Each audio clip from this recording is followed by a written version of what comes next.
Okay, so yesterday night, Barcelona beat Real Madrid 3-0 in preseason in Dallas in America, obviously in the preseason tour, and I mean the best way to put it was the fact is we outshot them, we outplayed them, I would say, for the most part of the game, but they converted the chances and therefore they won. So it was very much that kind of game where just nothing we were attempting was going in, and everything that Barcelona attempted did. So, we hit the woodwork about 5 times in the match, and it was just a game where we could not convert our chances. But we have to stress that it is preseason, and ultimately the preseason results, they don't translate into actual results in the actual season, because a couple of years back I remember Atleti beat us 7-3, for example, in preseason, and then we went on to win La Liga. Then the season after that, Rangers beat us, the 2 seasons after that, Rangers beat us 2-1 in preseason, and we went on to win Champions League and La Liga. So it doesn't translate into actual season success. So how would you put the game as a whole? Just how would you put the performance? How would you summarize it? Yeah, I wouldn't say that we dominated the entire game, but I also wouldn't say that we deserved to lose 3-0. I think, of course, Barcelona deserved their goals. Of course, it was good goals, especially the first one, the well-worked training field free kick. It was a good goal. The second one was a good hit. The third one was a good ball when they carved us open. So I think they scored good goals, and I won't say that we dominated the entire game, but we definitely had our chances. And had we taken those chances, it wouldn't have been 3-0. Maybe they would have still won, maybe 3-2, maybe 1-1, I don't know. But of course we should have scored. There are so many chances where we could have scored. And of course that's when everyone's going to say, oh yeah, that's because we need a striker, which is true. That we need a striker after the game, where you could have clearly seen when our players were in good chances, they didn't have anyone to send the ball into. So of course, there were a lot of positives from this game, but there's also some negatives that we can take away from this game. Yeah. One thing we can absolutely talk about is the penalty, because at this point, Vinicius is the star player in this team, and as a result, he wants to take the penalties. That's a fair assessment, and it makes sense. You want to increase your goal tally, take the penalties. Benzema's gone. No one in this team's previously taken penalties for a club side. Modric takes them for Croatia, but it makes sense that Vinicius takes the penalty because he is the star player. However, when you're talking about penalty ability, you're not talking about something which is, based on your ability as a footballer. The main thing I can attribute this to is, remember the Euros final a couple of years back, England versus Italy, and Harry Maguire absolutely took a fantastic penalty. It was the best penalty there. So you don't need to be the best player on the team to be a good penalty taker. The problem with Vinicius is, when you're taking penalties, the main attribute is, for me, I think it is composure, to stay composed under the pressure, and to say Vinicius, that is Vinicius' best attribute, it's not. Vinny has very good attributes, but composure is not one of them. To keep calm under pressure. Vinny plays at his best when it's high tempo, high voltage play. That's when Vinny really comes into his own. A penalty is complete opposite of that. And for me, I think we've got very good penalty takers here. Rodrigo, really good at penalties. We've seen that before. Modric takes penalties for Croatia. Who else? Joselu was taking penalties last season for Espanyol. He was really good at that as well.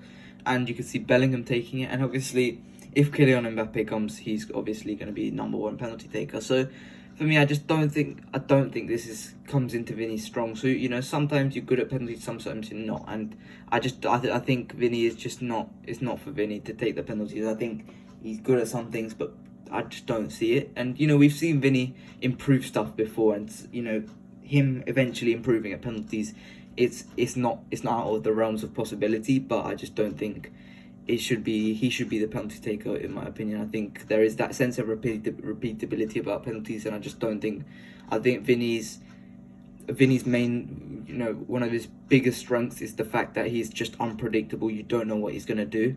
With a penalty, you need to have that repeatability under pressure, and I don't think Vinny has that. So for me, I would say, Rodrigo, Modric, Joselu, Mbappe if he comes, Bellingham, all these guys are better than Vinny at taking penalties, in my opinion, and I think that should be stated in light of future matches. But what are your thoughts on the penalty?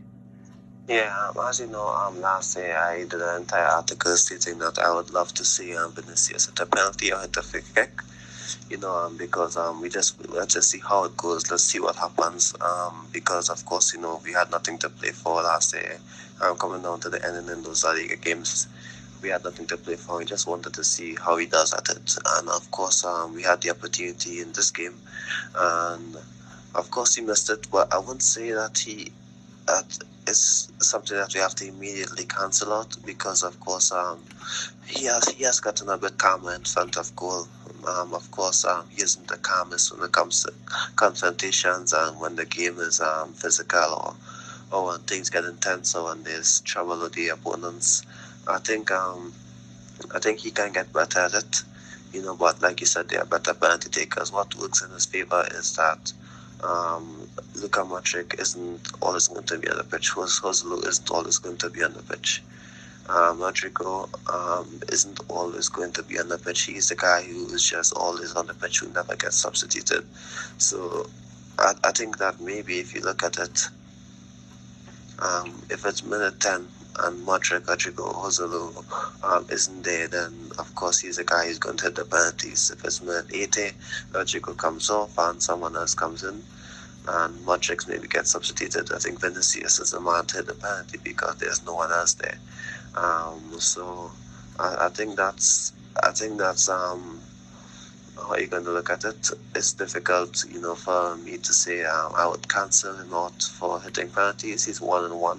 He's 1-2, 50% success now, because he scored the one for Brazil. So I would still like to see him maybe hit a bit more. It's still early. For me, it's still too early to tell. So let's see what happens. But of course, for me, our penalty takers, of course, should be Mbappe. If he comes, Mbappe will hit the penalties. There's no doubt about that. And if you look at it, maybe Modric. But like I said, Modric isn't always going to be on the pitch. For me, a penalty taker, I would like to see penalty takers who just smashes them in, like maybe Cristiano or Kane. I've been so accustomed to seeing how Cristiano hit penalties that all the other penalty takers at Madrid, it's a bit scary sometimes. When they're hitting penalties, I think for me, I prefer the smashing it when you have good technique, and when you're sure when the player smashes it, it's going to go in the top corner. Like that's why maybe I wanted Kane to come in, because of course we know he's good at set pieces.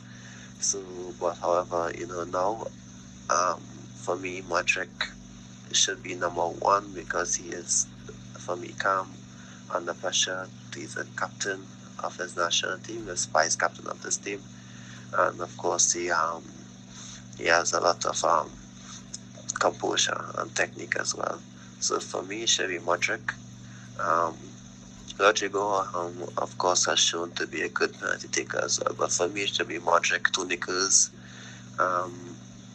David Alaba hits good penalties as well, so that could be an option. But for me, it's still open. It's difficult for me to tell, because, like I said, it's all about who's on the pitch. And for me, I think the penalty taker should be the person who's always on the pitch. When you have a clear idea who's going to hit the penalty, so that's why maybe Vinicius still has the advantage. But like I said, that's all going to change if Mbappe comes.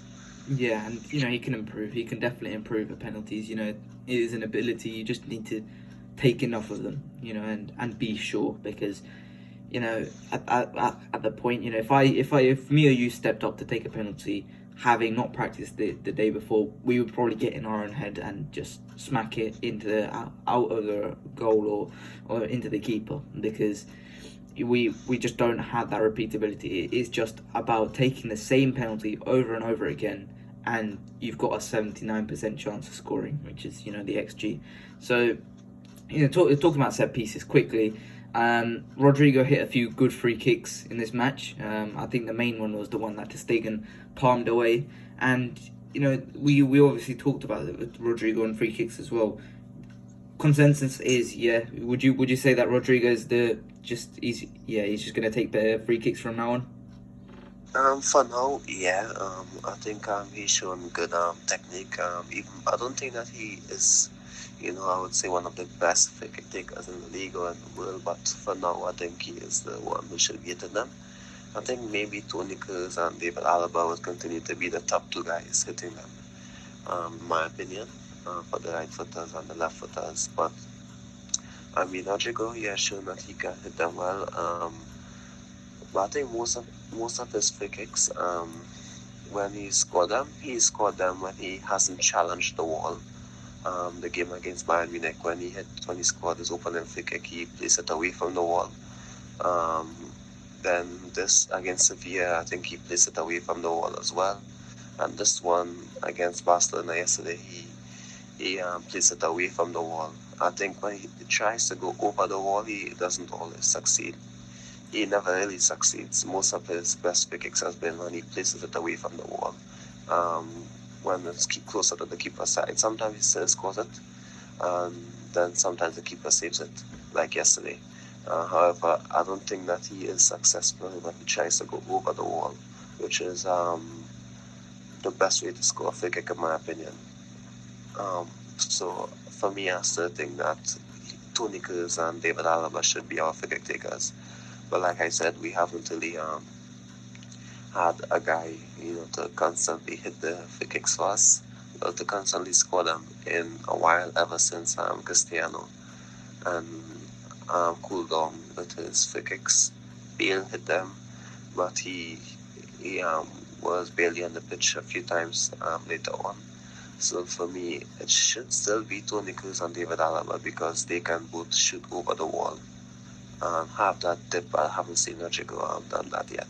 So for me, he should hit a few of them, but I don't think he is the best. But he can, like I said, those things he can still get better at, and it's good to see him taking the responsibility at this age. So that's kudos to him. But I don't think he should be number one. But of course, if he gets it, I'm fine with that. Yeah. Now let's talk about the overall formation, because we started the diamond, and I mean, where we're going to go with this, because it's always about these two, but it's Carvajal and Mendy, because these two were you need world-class fullbacks. That's the minimum, I think. You need, not even world-class, you need quality fullbacks with a good engine on them and ability to go forward and backwards, to work the wings, to work just work the flanks as an overall, right? And at Real Madrid, we do not have that. We have Fran Garcia, and that's it on the left. And then we have no one on the right who's capable of doing that. Now, what's the solution to that? I mean, the solution I don't think can come this summer. I don't think it will come this summer. I think we can find a solution in terms of maybe deploying Fede Valverde at right back. I think that's definitely something we should be testing. I think Fede would be a perfect right back, because he has all the attributes needed to be a perfect right back until the next, the actual right back comes in, that we use to replace Carvajal. Now, on the left, there is no solution for the next few years. I think Ferland Mendy, personally, I don't think Ferland Mendy is capable anymore. I think, he just looked so out of place in this match. He just looked really uncomfortable in terms of defensively. He just couldn't cope, and in terms of going forward, obviously we always knew that it wasn't his strong suit, but he just looked so awkward. And he used to be a really good athletic player. He used to be able to make recovery runs, really be a proper player for us in terms of that. But now it looks like he's just lost a step in terms of his pace as well. And it looks like all the injuries, he had to leave injured as well. It looks like all the injuries have taken a toll on him. So I really don't know what's gonna happen, what's next for Ferland Mendy, but I think if Real Madrid to get an offer, whatever money it is, I think we should take it, because right now it looks like Ferland Mendy, really doesn't look good for him. So, what are your thoughts on Ferland Mendy? And in terms of Danny Carvajal, we know what Danny Carvajal's limitations are at this point. It should be no surprise to what's happening, but here we are. So, what are your thoughts on the fullback performances here? Oh, I'm going to be honest. With any other coach, I think by now they're going to be dropped, if I'm being honest. They'd be completely discarded as the first choice options. Even Carvajal isn't the starter for Spain after being a starter for so long. You can see that the national team coaches are looking at other options because they know that he can't, be this two-way fullback which he once was, and that's okay because he's getting older. He still has technique, he still has good skill.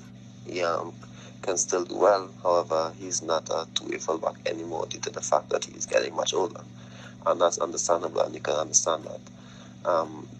But Mendy, on the other hand, he was always a one-way fullback. Occasionally, he would get forward and do something good, but it's too one in, one out. Maybe you get it once for the entire 90 minutes, or once every 2 games, or maybe once every 3 games.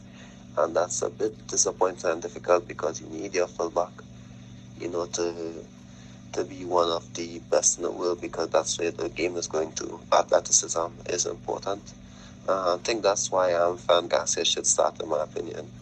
How many times he's bombed up the pitch and whipped in the cross. A lot of times I've seen it throughout this entire preseason.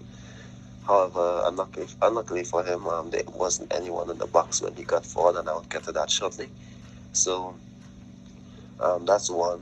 We have Garcia, so we should be happy about that. And of course, there's also Camavinga, who I believe has been doing better at left back than Tchouameni in 2023. But Camavinga shouldn't be wasted at left back. However, I believe that for the betterment of the team, he's a better left back than Tchouameni right now. So yes, maybe we need a new left back in the future. Let's see how Rafael Abedor does at Castilla. It's unlikely he's going to be promoted.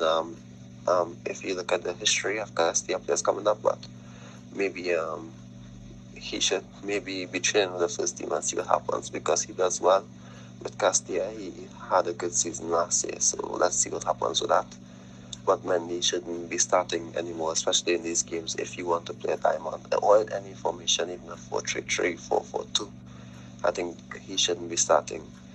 In fullback, that's why I have mercy sometimes with Lucas Vazquez starting, because at least he's going to give you the energy up and down the pitch. That's what he does. So that could be a solution, but he isn't, let's say, the best fullback. Well, at least he's going to give you the energy for me.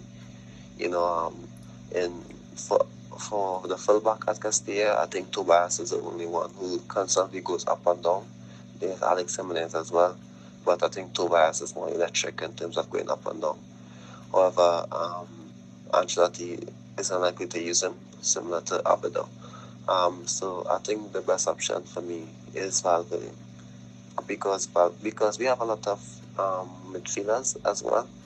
And of course, I believe that Valverde can defend, he can bound forward, and like I said, for me, the main thing is the energy that we need and that we can give. So for me, we've been speaking about this a while on this podcast. I think Valverde should be a fullback. I think it's the best option for me, because I'm not seeing it working out with Carvajal as a fullback if you want to play with the diamond.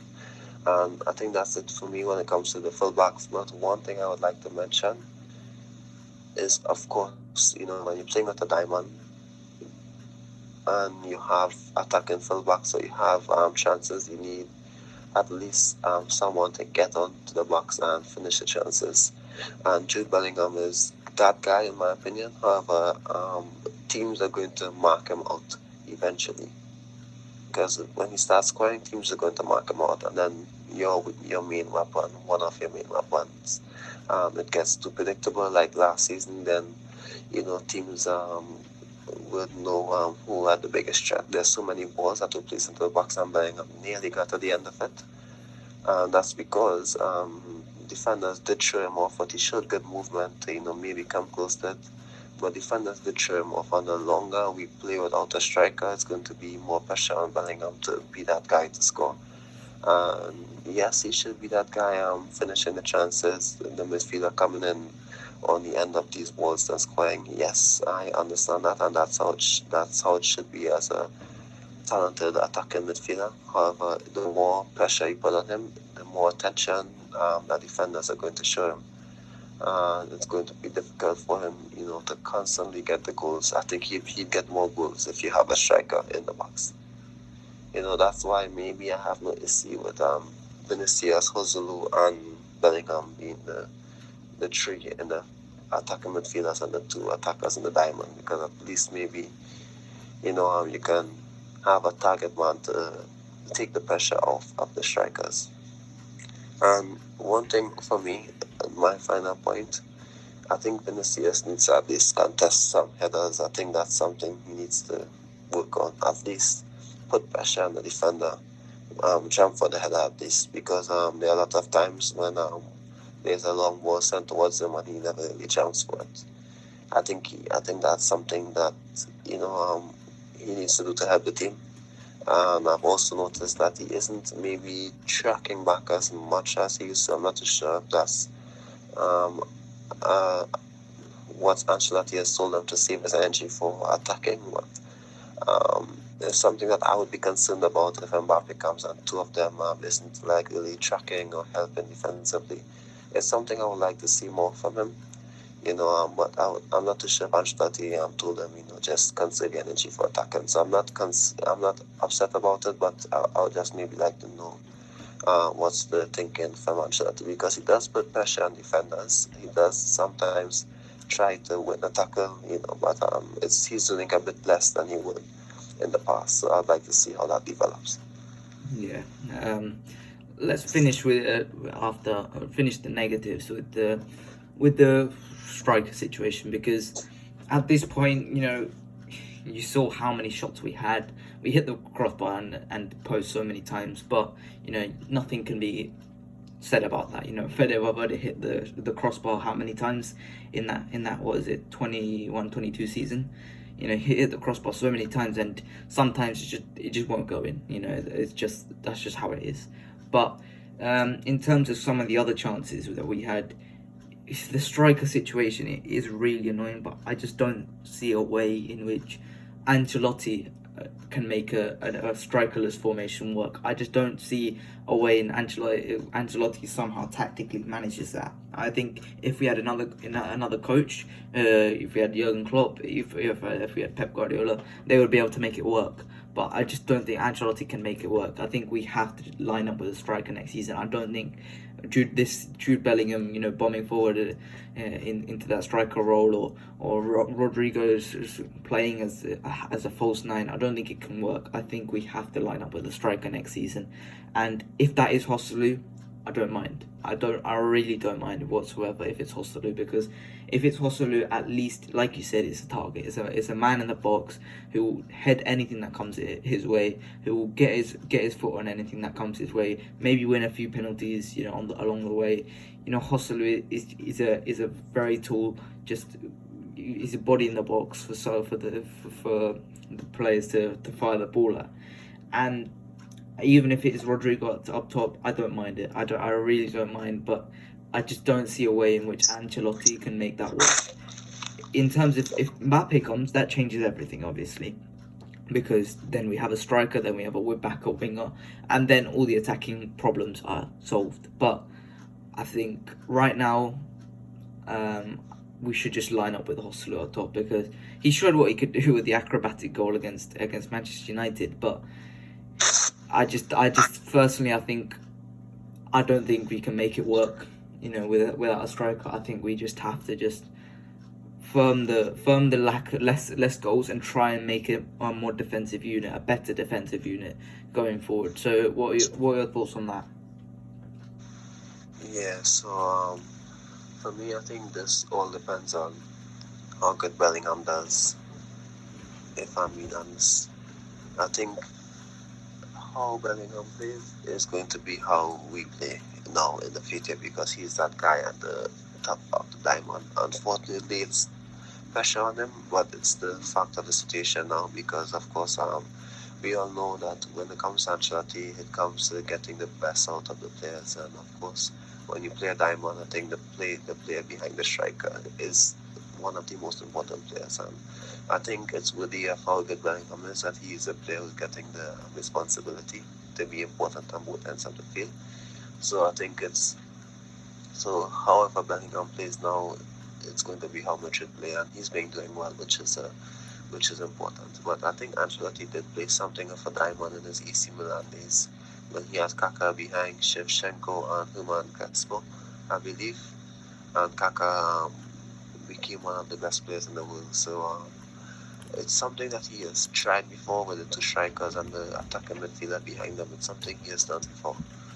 So I'm hoping that his streak can repeat itself and he can get this team to a Champions League final like he did with the AC Milan team. I mean, So he did have Cafu and Paolo Maldini as the fullbacks. So yeah, that's true.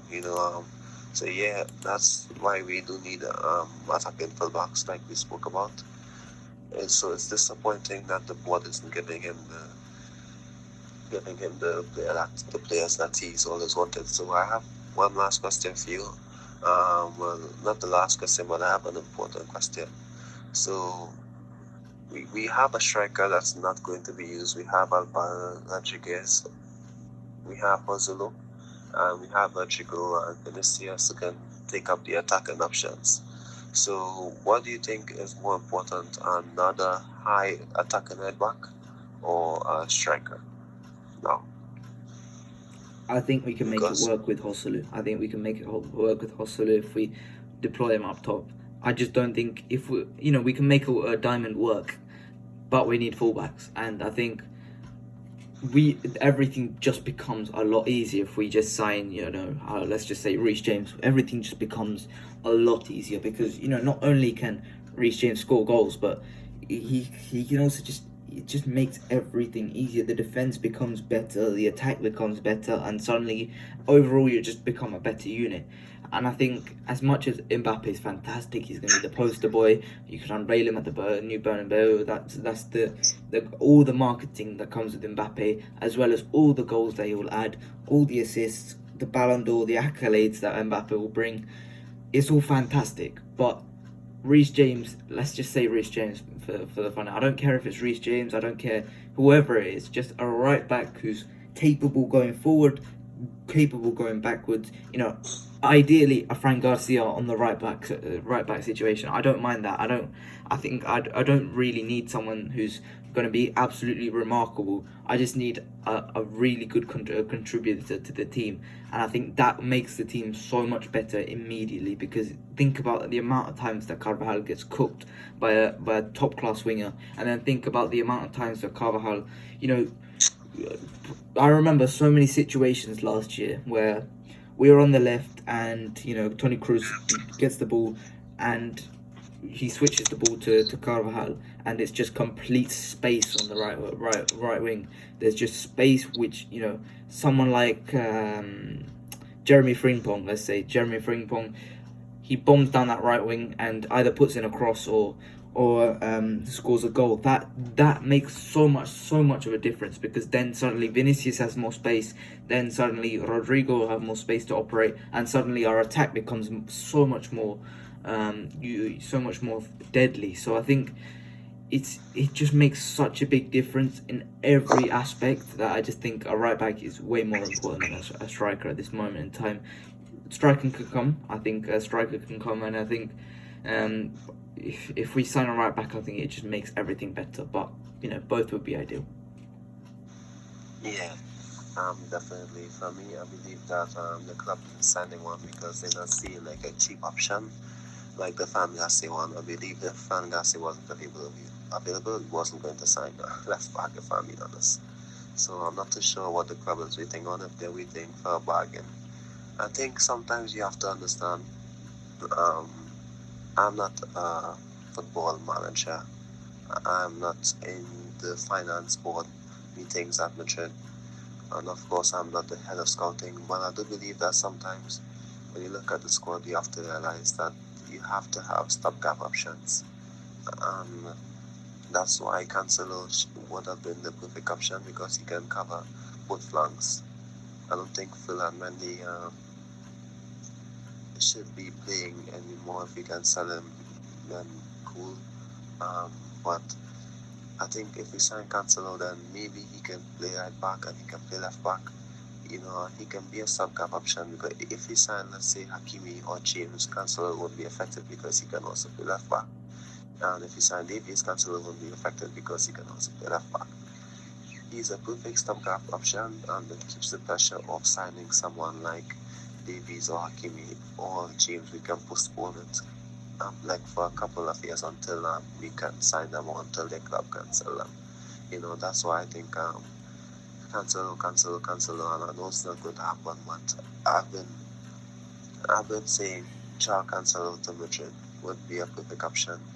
I think for a long time, if I'm being honest, I think it's a long time I've been saying that even before the rumors came out in January. I've been saying that Cancelo would be the perfect option because he can play both sides. And of course, if you're taking a player, the best place to go shopping for a player is in Manchester City, if I'm being honest. I think that's the best place to go shopping for a player. Even Kyle Walker, I've said Kyle Walker because at least, we can manage his minutes in La Liga and keep him for those Champions League nights.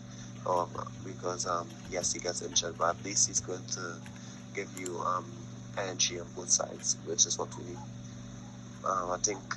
I just think that we need more additions, and for me, Ancelotti may not be the man to make it work, but if you give Ancelotti players of his choosing, he's going to do well with the players, and if you're not going to give him the players, it's difficult for him to make it work with the players because we have a weird squad, in my opinion.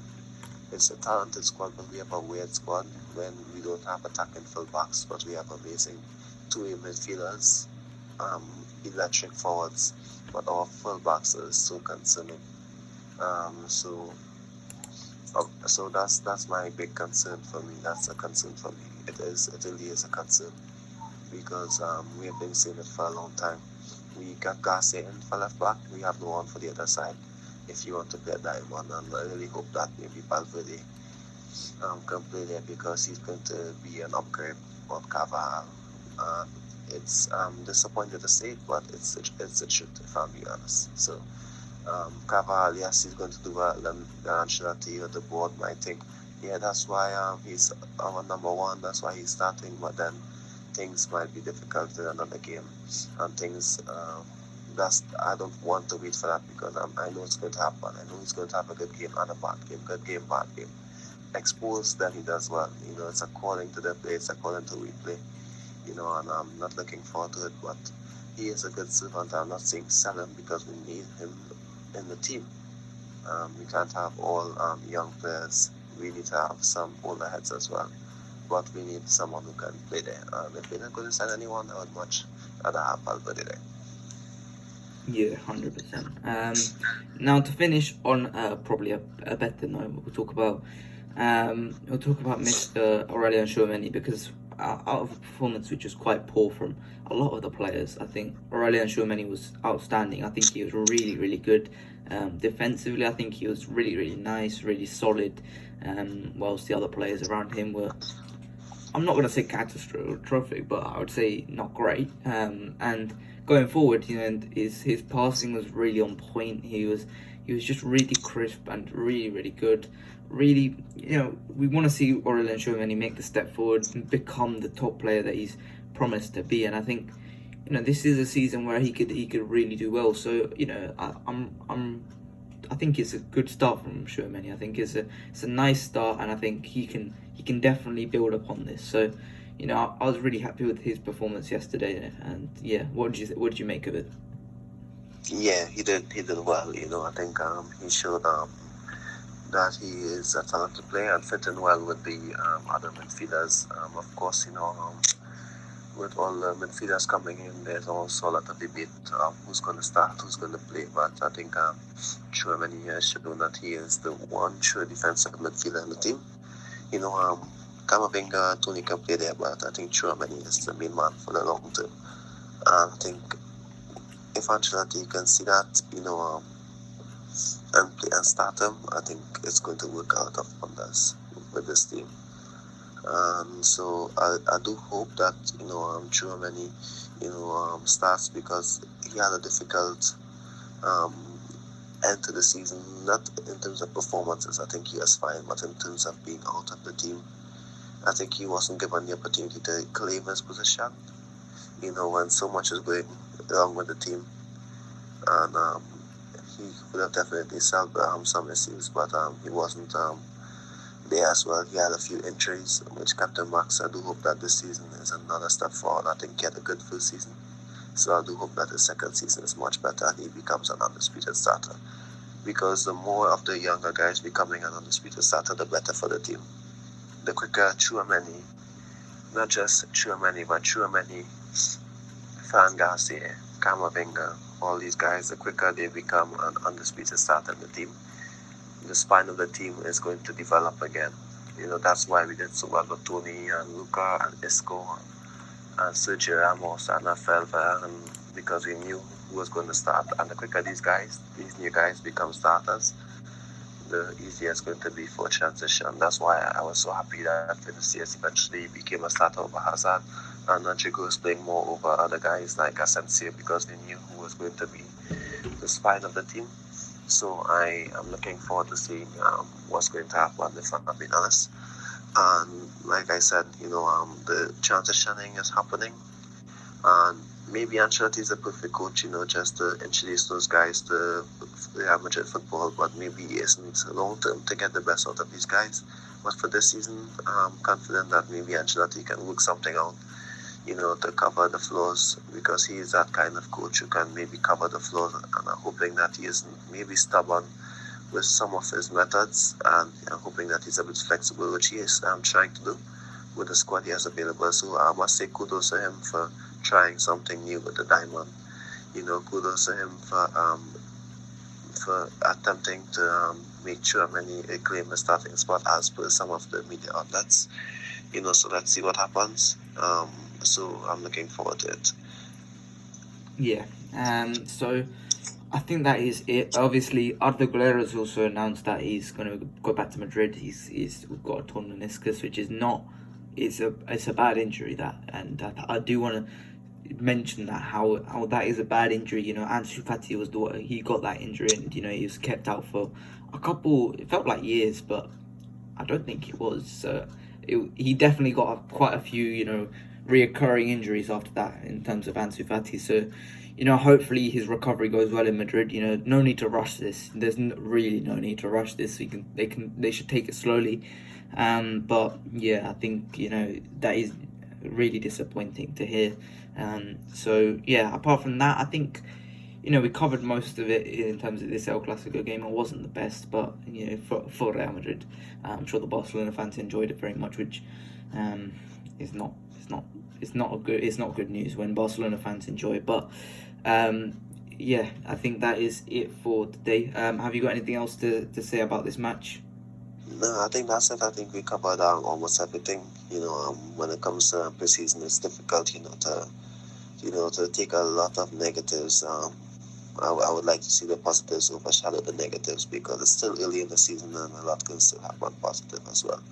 So there's a lot of positives, and I'm happy with what's going on for now with the players that we have. But I do hope that we get more options. Yeah, I mean, it seems like this always happens against Barcelona, where Ancelotti overthinks it and just doesn't, field the 11 and play the game, because, we saw how that worked out against Milan and Manchester United. We played 2 good games against them too, but, we struggled here. Juventus in a couple of days' time, that will be the final preseason game. That's a good game. Just last thing as well, I do want to talk to you about this, because I was thinking about it, but I don't think games like this should be played in preseason. I understand that for overseas fans this is an opportunity for a lot of them, they can't see a Real Madrid play otherwise in an El Clasico. But I think games like this, El Clasico, I don't think they should play these games in preseason. I think it does remove a little bit of edge in the rivalry when it comes to the actual season if you're just playing them non-stop, especially in meaningless games like this. But I'm not sure what do you think about this? Yeah. I think, of course, it's everything is all about finances and the money and stuff now. So if there's an opportunity, a market opportunity for exposure and for money, then of course you know that the team is going to take it. If I'm being honest, so you'll see what happens. If I'm being honest, it's not something I occasionally look forward to when it's a preseason match. I like to see teams where we haven't played in a while, or maybe play against I don't know, a team from like we did against Rangers a few when we went to Glasgow and play. I think that was one of my best preseason matches. Even though we lost, but the atmosphere was good, and I think that's why I like maybe playing against teams from your own continent. However, in their stadium, I'm not too sure if you understand what I'm saying, but when the atmosphere is a bit tense, but it's still like a friendly match due to the opposition you're playing. I have noticed you playing a top team, but I think in these games it's getting a bit too physical in back-to-back seasons, and we would like to avoid any injuries, if I'm being honest. Yeah, I like the games against Manchester United in the USA. I think that's good. Two teams with big fan bases. I think it's perfect. But I don't think El Clasico should be played in preseason. Same with the Athletic games as well. I don't think they should be played preseason. I think you should just leave that for the actual season. To come. So, that is it for today. Hope you guys enjoyed. Please like and subscribe, and I'll see you guys later. Bye bye.